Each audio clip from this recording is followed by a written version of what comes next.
Hello दोस्तों। तो स्वागत है आपका हमारी क्लास में। तो आज हम पढ़ने वाले हैं हिस्ट्री का एक बहुत ही महत्वपूर्ण चैप्टर, जिस चैप्टर का नाम है औद्योगिक क्रांति।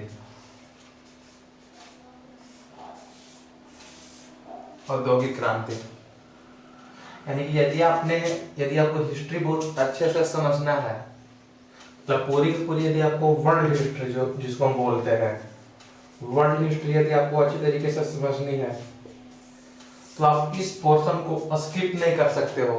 बिना इस पोर्शन को स्किप किए हुए यदि आप वर्ल्ड हिस्ट्री पढ़ोगे तो अभी आपको वर्ल्ड हिस्ट्री की सारी घटनाएं बहुत अच्छी तरीके से समझ में आएगी। नहीं तो यदि आपने इस पोर्शन को मिस कर दिया, जब वर्ल्ड हिस्ट्री पढ़ रहे होगे तो आप बहुत सारी चीजों को मिस कर जाओगे, बहुत सारी चीजें आपको समझ में नहीं आएगी। इसलिए हम इसको सबसे पहले पढ़ेंगे, औद्योगिक क्रांति। अब मेनली औद्योगिक क्रांति में हम क्या क्या पढ़ेंगे? तो औद्योगिक क्रांति में मेनली हम तीन चीज पढ़ेंगे। फर्स्ट, कारण, कि औद्योगिक क्रांति होने की क्या वजह थी। अगला चीज पढ़ेंगे इसका जो केंद्र बना, केंद्र कौन बना था? England, Britain. ये हमने पढ़ा था कि 1750 ईस्वी के आसपास ब्रिटेन में औद्योगिक क्रांति की शुरुआत हुई थी। तो जानेंगे कि ब्रिटेन में ही सबसे पहले क्यों, और फिर इसका देखेंगे कि औद्योगिक क्रांति ने दुनिया पर क्या क्या प्रभाव डाला। तीन चीज पढ़ेंगे, एक कारण, दूसरा केंद्र और तीसरा परिणाम। अब इन तीनों चीज को पढ़ने से पहले आपको समझना होगा कि औद्योगिक क्रांति है क्या। तो क्रांति का मतलब आप पहले समझ लो,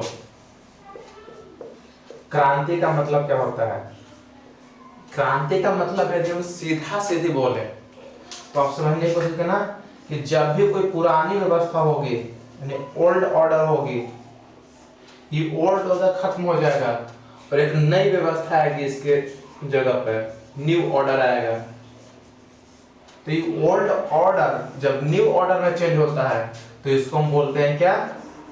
क्रांति। जैसे अब देखो, तो औद्योगिक क्रांति होने से पहले जो पूरा पूरा विश्व था उसमें कैसी अर्थव्यवस्था थी? तो सामंतवादी अर्थव्यवस्था, सामंतवादी अर्थव्यवस्था। यहाँ पे एक्सचेंज का क्या माध्यम था? लोग जब एक दूसरे से सामान खरीदते थे तो मेनली क्या था? वस्तु विनिमय, यानी एक वस्तु दूसरे आदमी को देते थे और उससे कोई और वस्तु खरीदते थे। ये था मेनली वस्तु विनिमय। लेकिन यदि आप इस क्रांति के बाद देखो, यानी इस औद्योगिक क्रांति के बाद देखो, तो आप पाओगे कि इसके बाद क्या हो गया? तो करेंसी सिस्टम,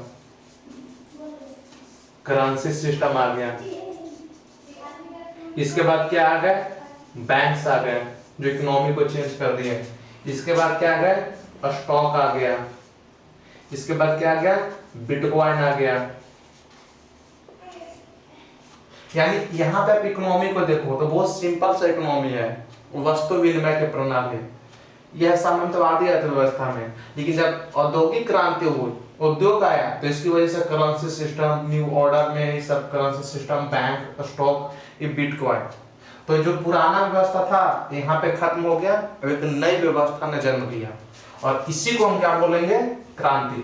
अब ये क्रांति किस दौर में, मतलब किसके लिए, किस में हुई है? इकोनॉमी में। तो इसको बोलते हैं इकोनॉमिक क्रांति, यानी आर्थिक क्रांति। मेनली जो एक क्रांति हुई है, क्रांति तो है, ये किस टाइप की क्रांति है? तो आर्थिक क्रांति है। तो वही अब हम इसको समझने की कोशिश करते हैं। क्रांति का मतलब हमने समझ लिया, अब समझते हैं औद्योगिक का क्या मतलब है। ये औद्योगिक मतलब क्या? तो आप समझने की कोशिश करो।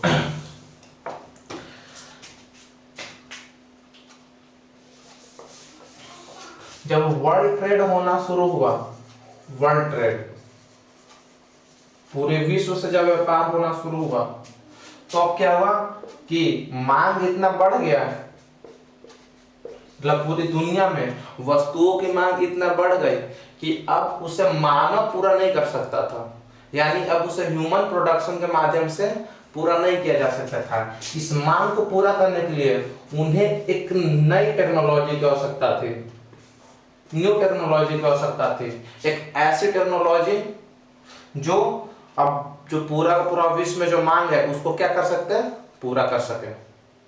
जैसे इसको हम समझे तो जैसे एक जो टेलर है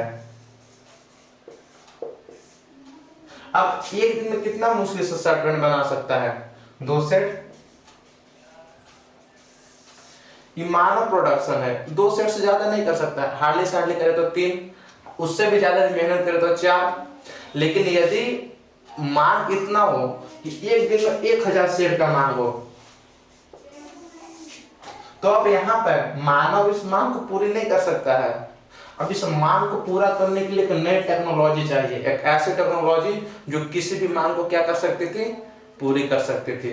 और वही टेक्नोलॉजी क्या कहलाती है, औद्योगिक। वो टेक्नोलॉजी हमारी क्या थी, औद्योगिक। औद्योगिक मतलब मशीन से वस्तुओं का उत्पादन। तो औद्योगिक क्रांति क्या है, तो विश्व व्यापार की वजह से मांग इतना बढ़ गया कि उसे मानव द्वारा यानी मानव श्रम द्वारा पूरा नहीं किया जा सकता था। तब एक ऐसी टेक्नोलॉजी की आवश्यकता थी, एक ऐसे विकास की जरूरत थी जो इस मांग को क्या कर सकते, पूरा कर सकते। और वो मांग होता किससे पूरा, तो मशीन से। और जब मशीन से वस्तुओं का उत्पादन होने लगा तो वही उत्पादन को हम बोलते हैं औद्योगिक क्रांति। तो जो आपका वो प्रोसेस था उस प्रोसेस को बोलते हैं औद्योगिक क्रांति। ठीक है, तो औद्योगिक क्रांति हम इसको बोलते हैं, यानी मशीन से वस्तुओं का उत्पादन। यानी यदि आप इसको लिखना चाहो क्या है औद्योगिक क्रांति तो आप लिख सकते हो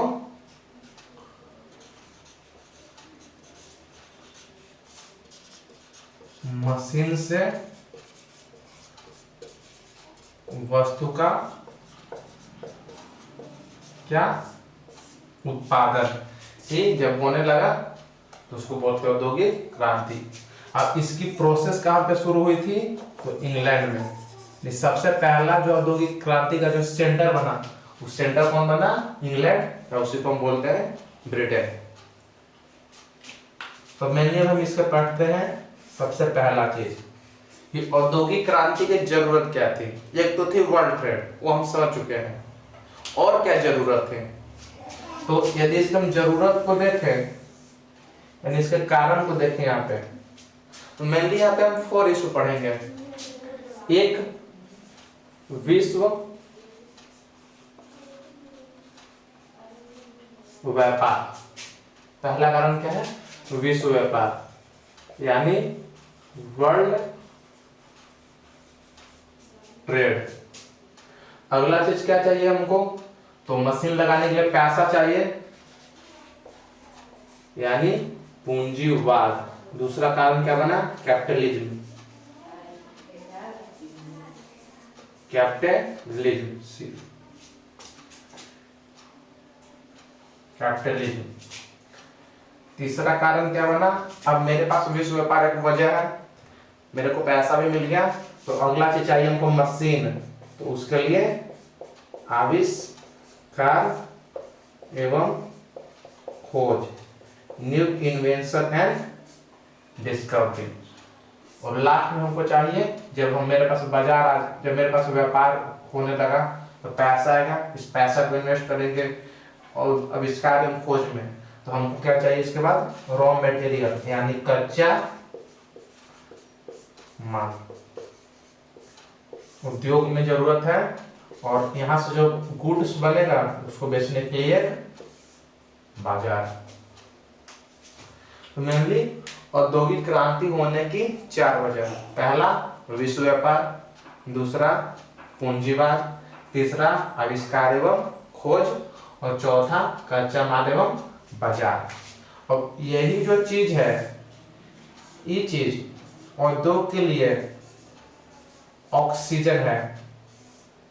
यानी जैसे हमारे ह्यूमन बॉडी बिना ऑक्सीजन का सर्वाइव नहीं कर सकती है, मैंने ऑक्सीजन गया आदमी गया, उसी तरीके से यदि किसी भी इंडस्ट्री में कच्चा माल और बेचने के लिए बाजार मौजूद नहीं होगा तो इंडस्ट्री सर्वाइव नहीं कर पाएगी, इंडस्ट्री कोलैप्स कर जाएगी।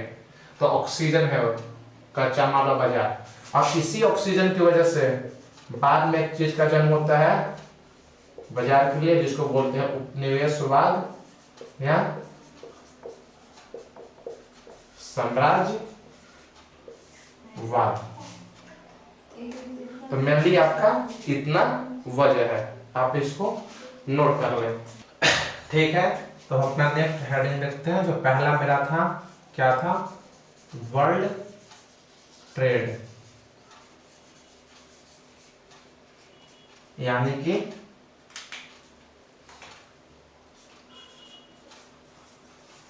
विश्व व्यापार। विश्व व्यापार पहली वजह क्या थी? विश्व व्यापार। तो जैसा कि आपको पता था कि 1453, इससे कई लोग मॉडर्न हिस्ट्री की शुरुआत मानते हैं, आधुनिक मॉडर्न हिस्ट्री पुनर्जागरण के टाइम से। 1453 में आपको पता था कि जो ओसेस्तोनिया नाम का जगह था उसका क्या हो गया था? पतन, तुर्कों द्वारा वहां पे कब्जा कर लिया गया था। और इस प्रक्रिया ने यूरोप में एक चीज को बढ़ावा दिया था जिसको हम बोलते हैं पुनर्जागरण। इस पुनर्जागरण ने एक चीज को बढ़ावा दिया था जिसको बोलते हैं हम सेंस ऑफ इंक्वायरी।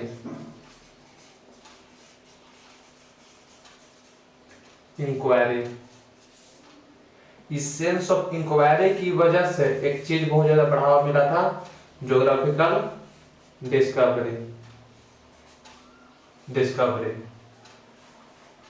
जिसमें से दो महत्वपूर्ण डिस्कवरी जो आप जानते होंगे, एक इंडिया, इसका खोज किसने किया था? Vasco D gamma 1498। और हमारा नेक्स्ट है यूनाइटेड स्टेट ऑफ अमेरिका। उस टाइम पे हालांकि अमेरिका ही था, 1492 कोलंबस। मतलब ज्योग्राफिकल डिस्कवरी से होकर पूरी दुनिया की खोज हो गई। इस ज्योग्राफिकल डिस्कवरी ने यानी भौगोलिक खोज ने एक चीज को प्रमोट किया जिसको बोलते हैं वर्ल्ड ट्रेड, यानी विश्व व्यापार। इस विश्व व्यापार की वजह से क्या हुआ कि पूरी दुनिया में क्या होने लगे? व्यापार होने लगे। इस विश्व व्यापार ने मांग को इतना बढ़ा दिया कि इसकी जो पूर्ति थी वह मानव श्रम से तो नहीं किया जा सकता था, बल्कि इस पूर्ति को अब हमको यदि पूरा करना है पूरे देशों में जो मांग है, तो इस मांग को पूरा करने के लिए हमको एक नया तकनीक चाहिए था, जो कि पहले हम डिस्कस कर चुके हैं शुरुआत में ही, जब हम जान रहे थे कि औद्योगिक क्रांति क्या है। इस नया तकनीक में क्या था? उद्योग। ऐसे मशीन बनाया जाए जो मांग को पूरी तरीके से क्या कर सके? फुलफिल कर सके, और इतना मांग कर सके कि उसके लिए फिर मार्केट कम पड़ जाए। तो पहला चीज मेरा है विश्व व्यापार। 1453 ओसेस्तोनिया का पतन, इसने एक चीज को प्रमोट किया, पुनर्जागरण ने एक और चीज को प्रमोट किया, सेंस ऑफ इंक्वायरी। इस सेंस ऑफ इंक्वायरी की वजह से क्या हुई? Geographical discovery. इस ज्योग्राफिकल डिस्कवरी ने क्या किया? वर्ल्ड ट्रेड को बढ़ावा दिया, यानी विश्व व्यापार को बढ़ावा दिया। विश्व व्यापार में क्या किया? मांग को इतनी बढ़ा दी कि अब उसकी पूर्ति तो ह्यूमन नहीं कर सकता था। अगर हमें इस मांग को पूरा करना है तो हमको चाहिए था क्या? उद्योग डेट मीन्स प्रोडक्शन किसके द्वारा हो? तो मशीन के द्वारा। उत्पादन किसके द्वारा? मशीन के द्वारा। तो ये रही आपकी फर्स्ट वजह, विश्व व्यापार। तो इसको भी आप नोट कर लो।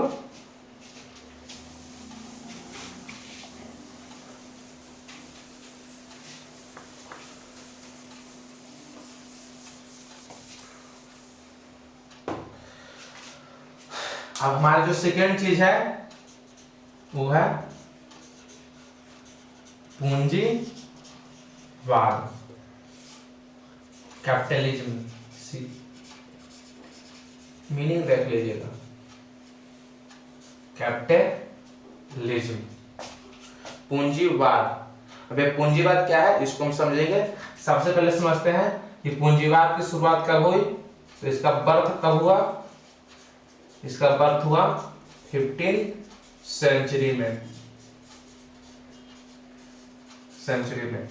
किसकी वजह से हुआ,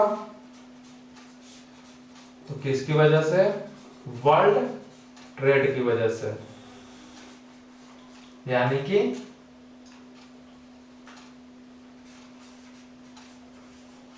विश्व व्यापार की वजह से।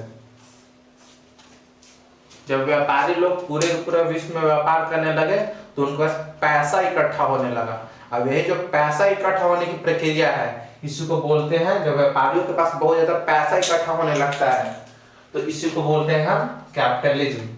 जनरल टर्म है इसका, पूंजीवाद।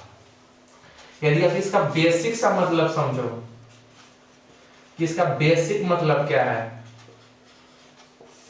बेसिक मतलब इसका क्या है, तो इसका बेसिक मतलब होता है पैसों का घुमाव, यानी रोटेशन ऑफ वेल्थ, पैसों का घुमाव। और सबसे ज्यादा पैसा कौन घुमाता है, तो एक हो गया आपका बैंक, दूसरा हो गया स्टॉक एक्सचेंज।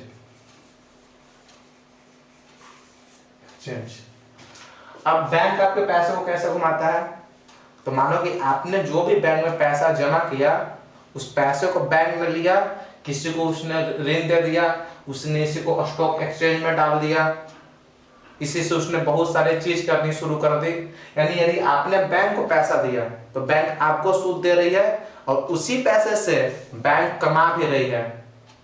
और इसी पैसे के घुराव को जो बैंक इतना करती है इसी को बोलते हैं रोटेशन ऑफ वेल्थ, यानी पैसों का घुमाव। और जितना पैसा ज्यादा घूमेगा, यानी जिस भी देश में बैंक की स्थिति सबसे बेहतर होगी वहां पे इंडस्ट्री होना चाहिए, होगा ही होगा, क्योंकि सबसे ज्यादा पैसों का घुमाव कहां पे होता है, बैंक में। और ये बैंक पैसों का घुमाता है, वही है क्या, मेनली पैसों का घुमाव। तो कैपिटलिज्म यानी कि पूंजीवाद। अब इस ईज में मेनली क्या है, ईज मतलब होता है मेनली वाद। वाद मतलब क्या, एक भावना, एक ऐसी भावना जो कई लोग इसको क्या करते हैं, फॉलो करते हैं। और कैपिटल मतलब क्या होता है, पैसा, यानी पैसे की भावना, ये क्या कहलाती है, कैपिटलिज्म। अब यदि इसका हम कोर ऑब्जेक्टिव देखें, मतलब इसका यदि हम ऑब्जेक्टिव देखें, इस कैपिटलिज्म का मुख्य उद्देश्य क्या है, मुख्य उद्देश्य क्या है, तो जो कैपिटलिज्म का जो मुख्य उद्देश्य है, इसका मुख्य उद्देश्य है इसको हर कीमत पे फायदा होना चाहिए, फर्क नहीं पड़ता है कैसे, बस फायदा होना चाहिए किसी भी कीमत पे। इसके लिए वे कुछ भी कर सकते हैं, यानी profit at any cost. Example, Bournvita, कैसे बॉर्नविटा होता है, कॉम्प्लेन, सिंपल पीए कॉम्प्लेन मीनिंग देख लीजिएगा। कॉम्प्लेन इसका सबसे best example Fair Lovely, fair handsome,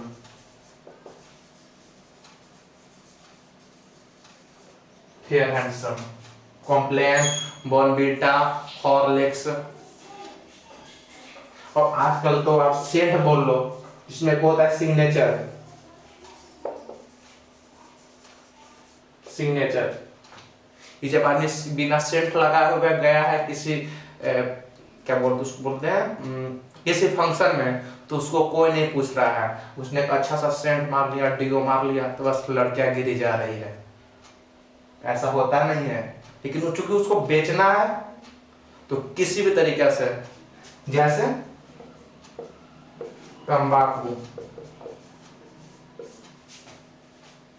जो विमल होता है, अब पता है कि विमल जो है वो शरीर के लिए नुकसानदायक है, उसको बेचने के लिए अब हमारे पास कोई ठोस वजह नहीं है, कंपनी आपके पास बोलते हैं कि बोलो जुबा केसरी, दिल से दिल मिल जाएगा।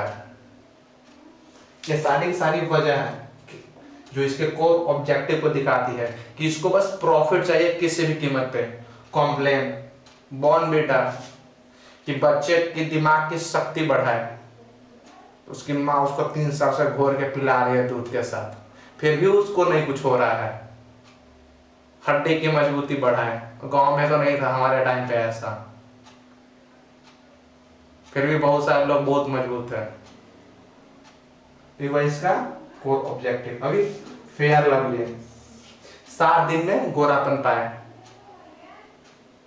अजीब है, आज तक किसी को प्रॉफिट नहीं हुआ इससे,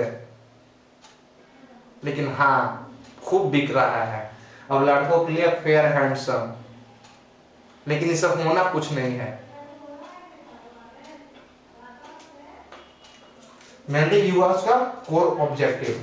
अब इसको करने के लिए उनको तो 3 चीज की आवश्यकता थी, जैसे एक उत्पादन, इनका भी उत्पादन करे, अगला वो क्या कर सके, इसका ट्रांसपोर्टेशन कर सके, इसको जाकर बेचना है उसके लिए क्या कर सके, परिवहन, ट्रांसपोर्टेशन। और तीसरा चीज क्या कर सके कि उत्पादन से परिवहन तक पहुंचाने के लिए उनको एक संचार माध्यम की आवश्यकता थी। जैसे दिल्ली से कोई सामान चला, उत्पादित हुआ वहां पे, तो वो उत्पादन उसको हम दिल्ली से लेकर औरंगाबाद में पहुंचाए, तो औरंगाबाद में पहुंचाने तक क्या हुआ, परिवहन। अब इसके बीच एक संचार भी तो चाहिए अच्छे से पहुंचने के लिए, यहाँ कहाँ पे गए हो, कहाँ पे पहुंचे हो, बढ़िया से पहुंचा या नहीं पहुंचा, उसको बोलेंगे संचार, कम्युनिकेशन। कम्युनिकेशन मैंने 3 चीज, उत्पादन, परिवहन और संचार, इनके लिए, क्योंकि किसी चीज को बेचने के लिए वो 3 चीज की आवश्यकता पड़ती है, उत्पादन की, परिवहन की और किसकी, संचार की। अब इन तीनों चीज तो था नहीं उस टाइम पे इतना 15वीं सेंचुरी में, तो इस व्यवस्था ने एक नई व्यवस्था को पैदा किया।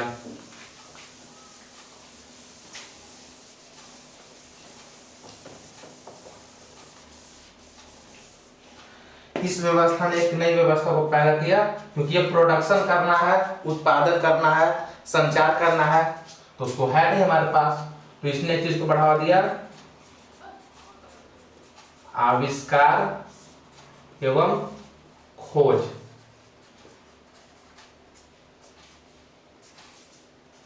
यानी research and development, research and development. आविष्कार, क्योंकि आविष्कार तो करना पड़ेगा, खोज तो करना पड़ेगा।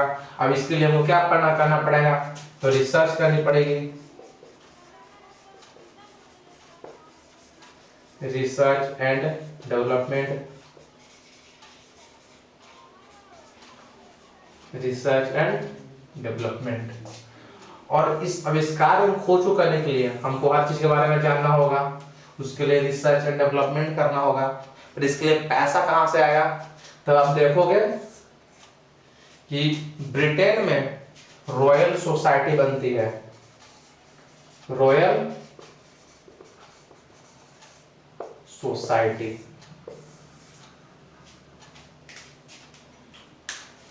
अब रॉयल सोसाइटी मेनली क्या है, तो ये क्या है, एक संस्था है,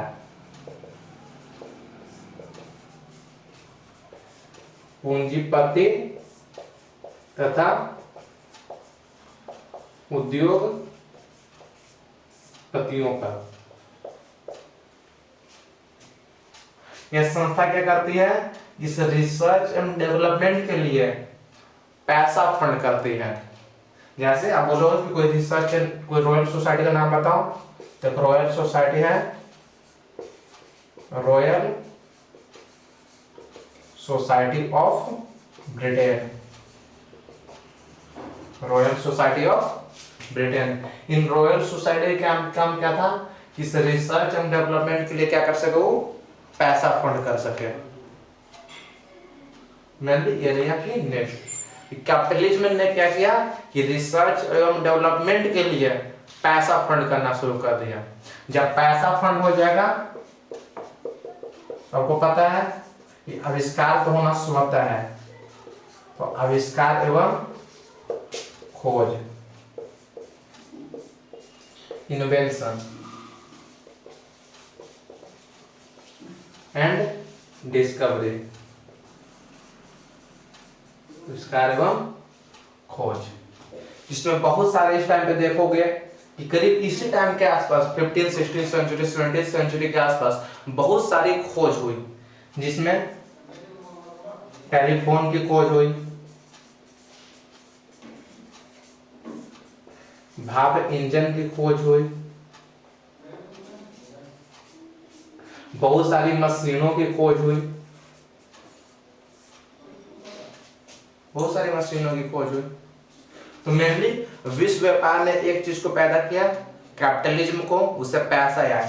इस पैसे को किस में लाया गया, इन्वेंशन एंड डिस्कवरी में, टेलीफोन, भाप इंजन, मशीन, ऐसे कई एक सारे।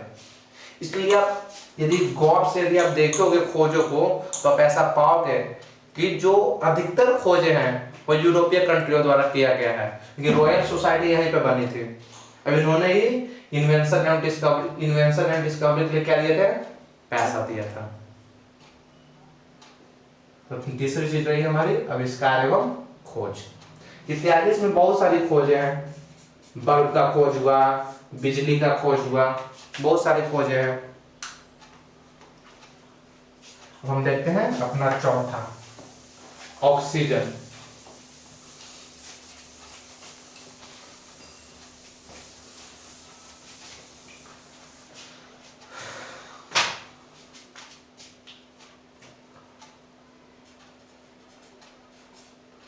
चौथा, तो चौथा चीज मेरा था क्या, ऑक्सीजन।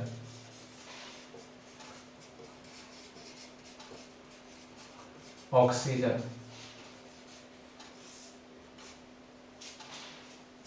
नेक्स्ट चीज है मेरा ऑक्सीजन। अब आपको इतना तो पता है कि जब इंडस्ट्री लगेगा तो उसको दो चीज चाहिए, एक कच्चा माल, जितना उसको सस्ता मिल सके ताकि वह चीजों को उत्पादन अच्छी तरीके से कर सके, सस्ते में कर सके, और दूसरा चीज क्या चाहिए, इसको बेचने के लिए बाजार। इसलिए आप देखोगे कि जो यूरोपीय कंट्री थी वो पूरी की पूरी दुनिया में जा जाकर हर एक देश को उपनिवेश बनाना शुरू कर दी।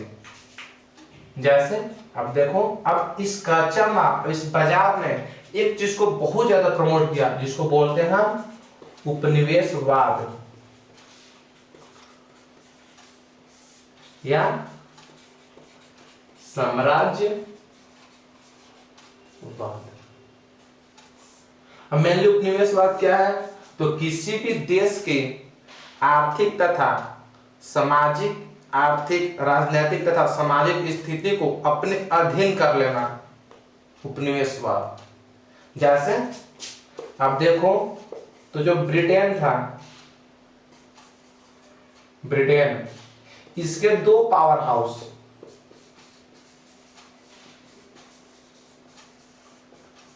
इसके दो पावर हाउस थे, यानी इसके दो प्रमुख उपनिवेश थे तो बहुत सारे हैं, जिनमें से दो बहुत ज्यादा प्रमुख थे। एक था इंडिया 1757 के बाद, पहले से इनकी शुरुआत हो गई थी, इस 2057 में तुम कंफर्म हो गया, राजनीतिक सत्ता इन्हीं के हाथों में जानी है। और दूसरा था न्यू वर्ल्ड, न्यू वर्ल्ड जिसको हम आज बोलते हैं अमेरिका। अमेरिका ये पैसा तो यहीं से मिलता था। अब उपनिवेशवाद और साम्राज्यवाद में दोनों चीज मिल सकता है। एक वहां पे रॉ मटेरियल मिल जाएगा बहुत ही आसानी से। किसी भी देश पे जब कब्जा कर लेंगे तो वहां के सारे जो नेचुरल रिसोर्सेस होगी हमारे कंट्रोल में होगी। और दूसरा जब वहां से गुड्स बन जाएगी, जब उन वस्तुओं का, जब हम कच्चा माल का उपयोग करके एक वस्तु, ठीक है। तो हम देखते हैं जैसा कि कुछ टेक्निकल इशू की वजह से हमारा कैमरा बीच में ही बंद हो गया था। हम बात कर रहे थे कि एक रॉ मटेरियल उपनिवेश में बहुत आसानी से मिल जाता था, और दूसरा चीज क्या मिल जाता था, मार्केट। तुम आप वहां से बहुत ही आसानी से रॉ मटेरियल प्राप्त कर सकते हो। और दूसरा बात कि आपके लिए वो मनचाहा मार्केट है, कोई कंपटीशन ही नहीं है। यदि आप किसी देश पे कब्जा कर लो, वहां की आर्थिक स्थिति को अपने अधीन रख लो, राजनीतिक स्थिति को अपने अधीन रख लो, तो कोई दिक्कत ही नहीं है। और किसी भी जगह की आर्थिक स्थिति को अपने अधीन करने के लिए आपको वहां की राजनीतिक स्थिति पे कब्जा करना होगा। जैसे ब्रिटेन वालों ने जब यहाँ पे आए तो सबसे पहले उन्होंने हमारी जो आर्थिक राजनीतिक संरचना थी, जो हमारे यहाँ का प्रशासन था, उस प्रशासन पे सबसे पहले कब्जा किया। उससे कब्जा करने से अपने आप पूरा का पूरा भारत के पैसों पे उनका कब्जा हो गया।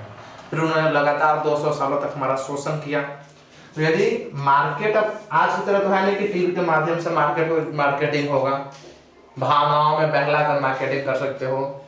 उस टाइम पे तो इतना इन्वेंशन था नहीं, इतनी चीजें डेवलप थी नहीं, तो जबरदस्ती बेचा जाता था। पहले सारी प्रतिस्पर्धियों को हटा दो, उसके बाद अपना प्रोडक्ट मार्केट में बेचो मनचाही मर्जी से, उससे खूब फायदा होता था उनको। कैपिटलिज्म की डेफिनेशन यही है, प्रॉफिट एट एनी कॉस्ट। तो हम मेनली देखेंगे कि हमने क्या क्या पढ़ा। तो हमने सबसे पहले पढ़ा कि 1453 में उस दुनिया का पतन हुआ, आपको पता होगा। इस पतन की वजह से वर्ल्ड ट्रेड बढ़ा, renaissance, sense of inquiry, geographical discovery. और ज्योग्राफिकल डिस्कवरी ने इस विश्व व्यापार को बढ़ा दिया। इस विश्व व्यापार ने किसको बढ़ाया, पूंजीवाद को। और इस पूंजीवाद की वजह से एक चीज हुआ जिसको बोलते हैं आविष्कार एवं खोज। और इसी पूंजीवाद ने एक और चीज को प्रोत्साहित किया जिसको बोलते हैं उपनिवेशवाद। इस उपनिवेशवाद ने एक चीज को प्रमोट किया जिसको बोलते हैं राष्ट्रवाद, नेशनलिज्म। राष्ट्र के प्रति सभी लोगों को एक करने की जो भावना होती है वही क्या कहलाती है, राष्ट्रवाद। इस राष्ट्रवाद जैसे भारत हमारा एक राष्ट्र बना, तो शुरुआत में हमारी इकोनॉमी कैसे थी, हमारे देश के अंदर ही थी। हमने विश्व व्यापार करने की शुरुआत में सोची नहीं थी, लेकिन 1990-91 में हमारे देश की कंडीशन ऐसी हो गई कि अब हमको पैसा चाहिए था। तो पैसा हमको ऐसी कीमत पे मिल सकता था कि जो भारत का जो मार्केट था इसको पूरी दुनिया के लिए क्या कर दिया जाए, खोल दिया जाए। मेनली आपका वर्ल्ड ट्रेड पूंजीवाद को प्रमोट करेगा, पूंजीवाद उपनिवेशवाद को प्रमोट करेगा, उपनिवेशवाद राष्ट्रवाद को प्रमोट करेगा, और राष्ट्रवाद विश्व व्यापार को क्या करेगा, प्रमोट करेगा। अब इस बैकग्राउंड में, आप ये बैकग्राउंड को देख लो, एक कारण हुआ। इस बैकग्राउंड में ब्रिटेन यानी इन सभी परिस्थितियों में, अब वाकई बात है कि जब ब्रिटेन में औद्योगिक क्रांति की शुरुआत होगी तो उसके पास सारी की सारी चीजें थे, एकदम थे। तो ये हम समझेंगे कि ब्रिटेन में ही क्यों, अपने अगले वीडियो में। तब तक के लिए आराम से रहिए, पढ़िए। मिलते हैं अपने नेक्स्ट वीडियो में। Thank you.